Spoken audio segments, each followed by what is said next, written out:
Hello, welcome to Jenny's Food Network. Alright, got a message here. Okay, so this person has sent me a message in regards to the child abuse video that I made today. And the person said, I would like to say thanks for the child abuse video because I don't have kids, but I do have a new niece, and so I just wanted to see what would be classified as child abuse. Just like what you said about how you got to be careful even for a bath, and I thought I would ask a parent because nobody knows how important a child is than parents and grandparents. So yeah, thank you so much for the message. And early today I did do a child abuse video, as I said, and I realized that there's some stuff that I forgot to mention because there's so many things going in my mind when I'm doing videos after videos. And so I had put down a note.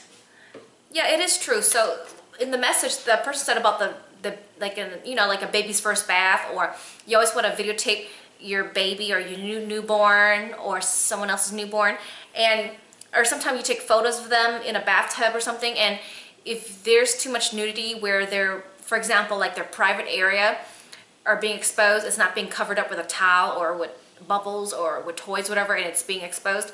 And if you get those photos developed the old-fashioned way, where you get it developed like those film rolls where you get it developed at the store, you know, even the employees could report you to the police if they find that it's child abuse or child pornography. It's really messed up, I know. And if you post like photos and videos online and then your baby's taking a bath and like I said, the private area is exposed, it's not being covered up, even that could be considered like child pornography being exposed online. And it's not considered safe because, you know, you might have online predators that might want to, you know, molest your children or get turned on by your children. It's really gross, I know, but that's just another topic to talk about.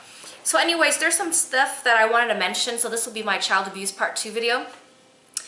Like, there's situations where, I don't know, I think Freddie read online or something about some child abuse situation. Like, I believe like a father had, I guess the father was criticizing or being upset with the teacher for his child.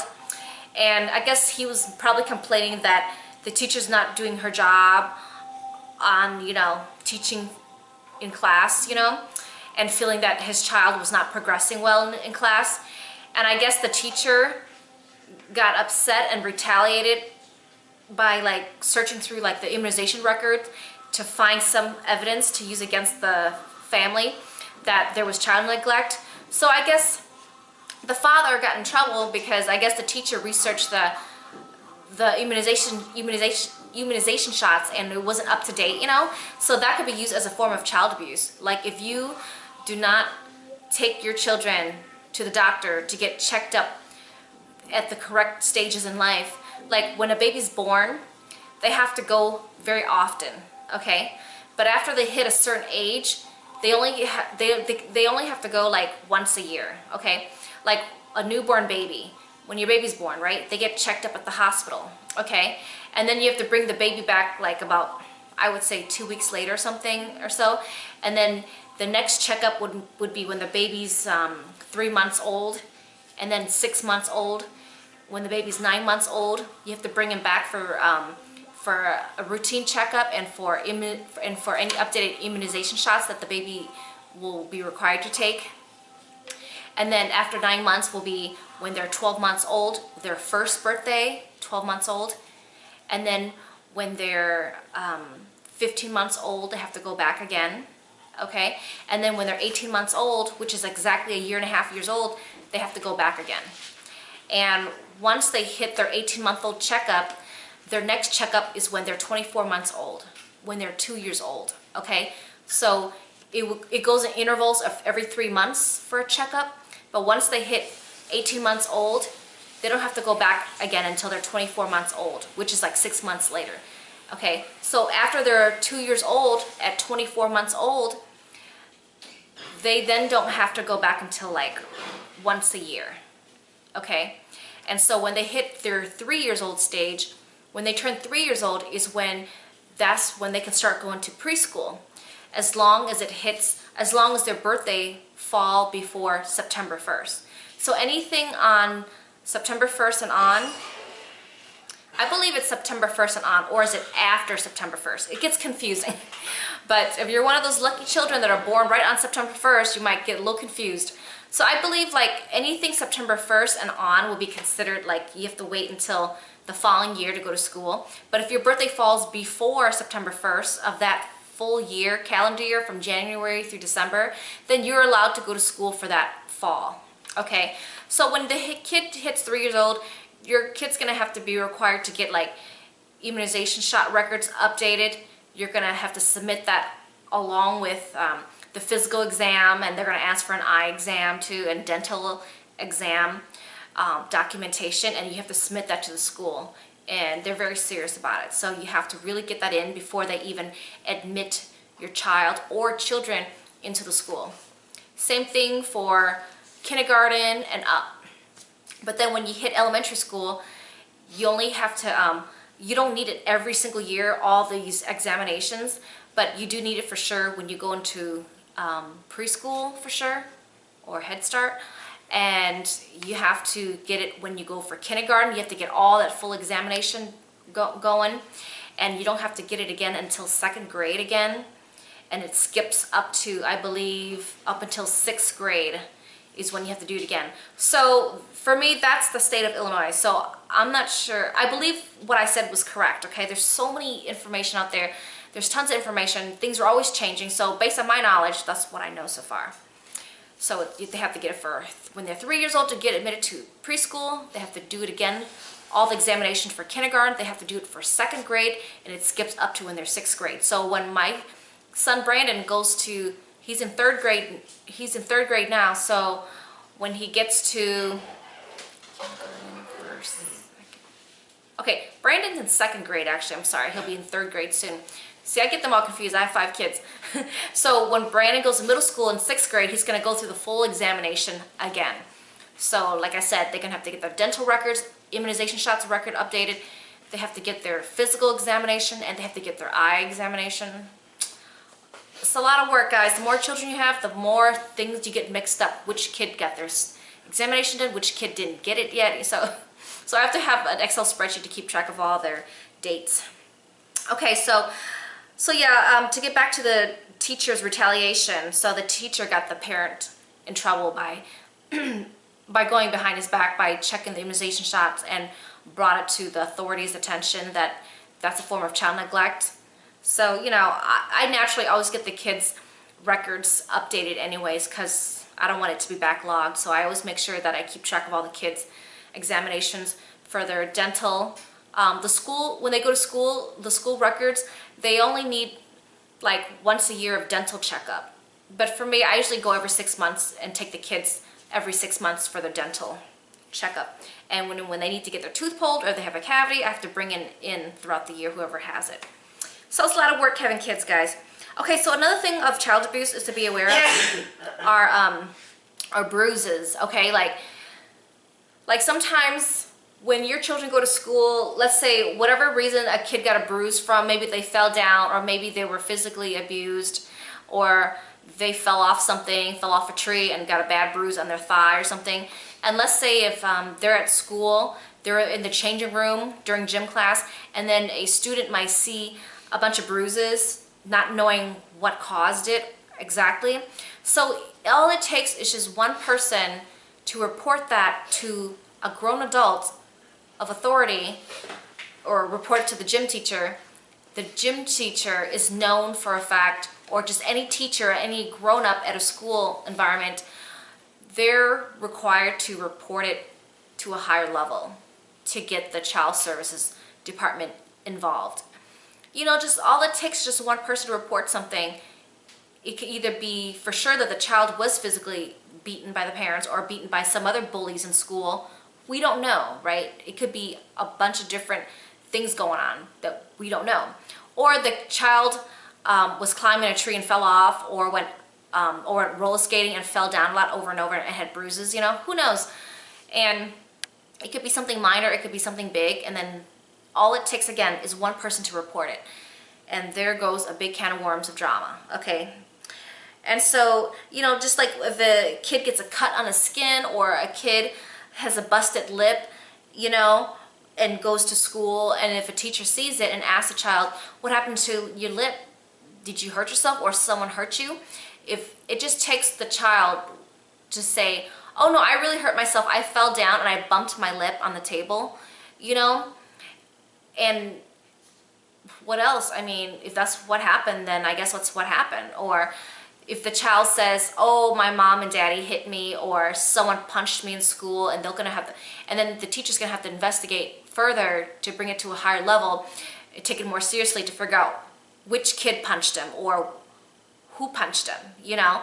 And so you have to be very careful. Little injuries in a child could be blown up to a big issue, you know?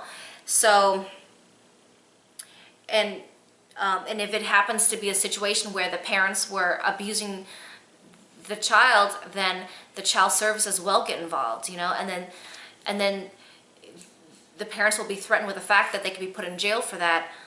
And also their children could be put up for foster care, you know, to be foster cared by another family, or the children could be taken away from them forever, depending how serious the case is. And so, and then the parents will have to go to court and, you know, try to get a lawyer. It's a lot of work. It's a lot of headache involved, you know. So, like I said, something that could be misunderstood or taken the wrong way, or something is going on wrong at the home, or maybe the kid is being beaten up by other kids in school. I mean, we don't know what the situation is, but, you know, that's part of like children abusing other children, or adults abusing children. So that's just another thought when it comes to child abuse.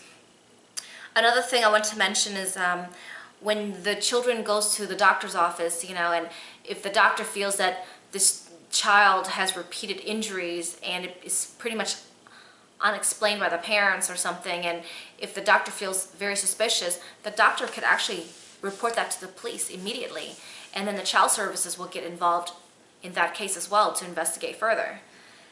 And you know, and the doctor should at least give the parents a chance to say, like, why are your kids constantly having, you know, injuries over and over? And, you know, if the doctor has suspicions, then the doctor should at least communicate that to the parents, at least while at their doctor's visit.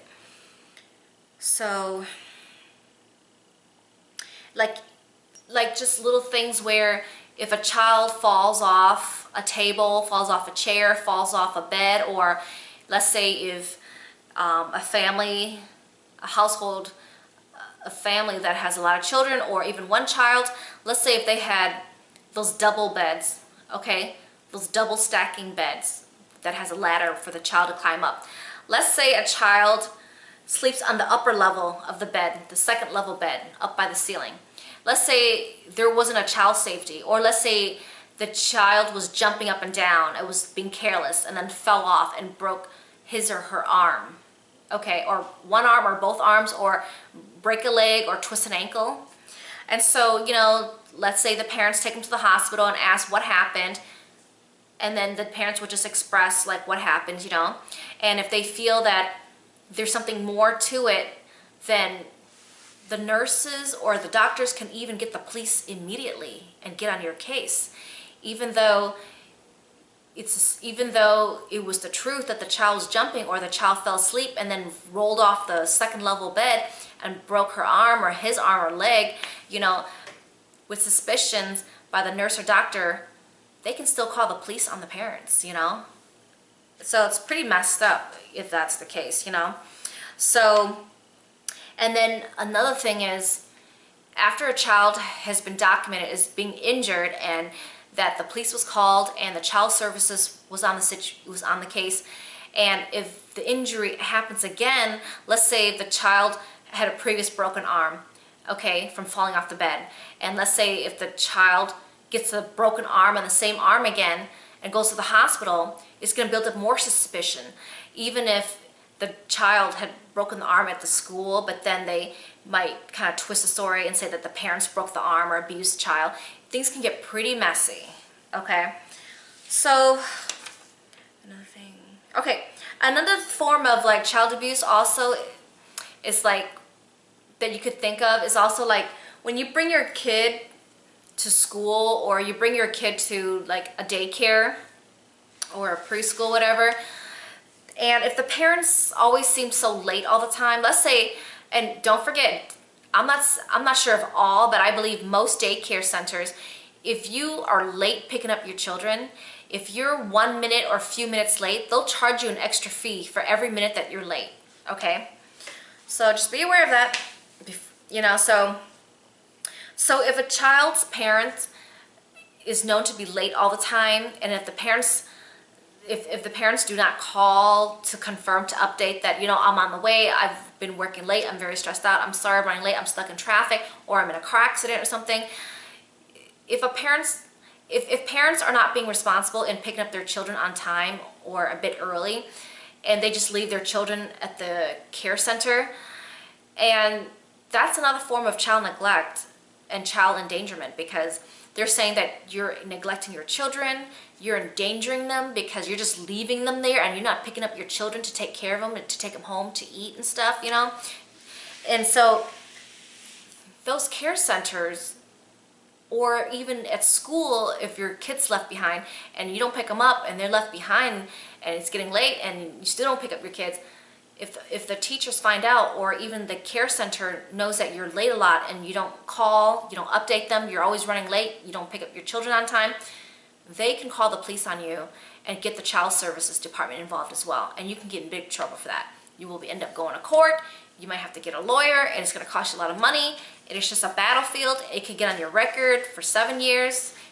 In the state of Illinois, it's 7 years. It'll stay in your record.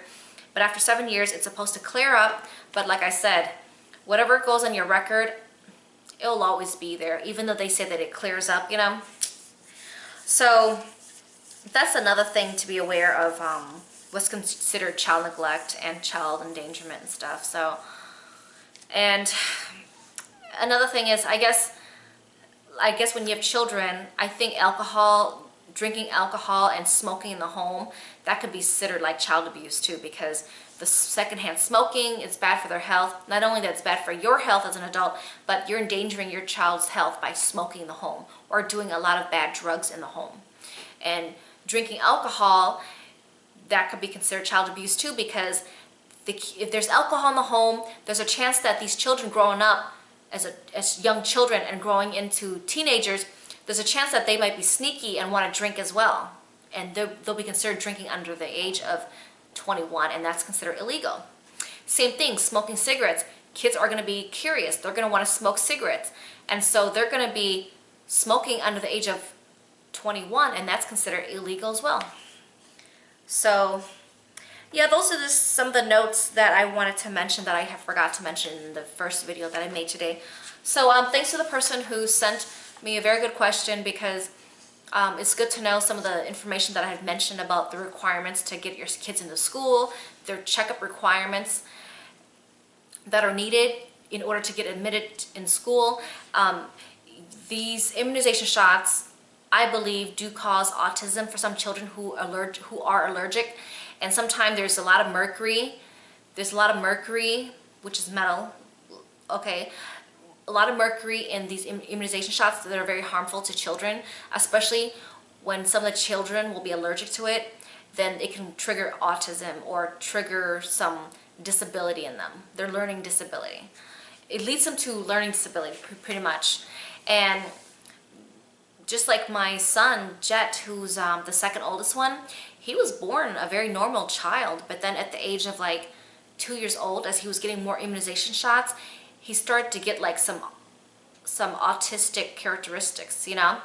And so, like I said, you may have a very normal child that's born, but when they start going to the doctor's office and getting more and more immunization shots, sometimes some of those children might have allergic reactions to those immunization shots, and it can trigger like autistic characteristics, okay? So I feel that my son Jet was a very normal baby when he was born. But then when he started hitting 2 years old, I start seeing a little difference in him compared to my other children. But you know, I feel that he has a mild case of autism, and he's a silly child. I mean, I'm grateful he's not like a violent child, you know, or a temperament child. But he's very lighthearted and goofy and silly. I mean, Jet is Jet, you know.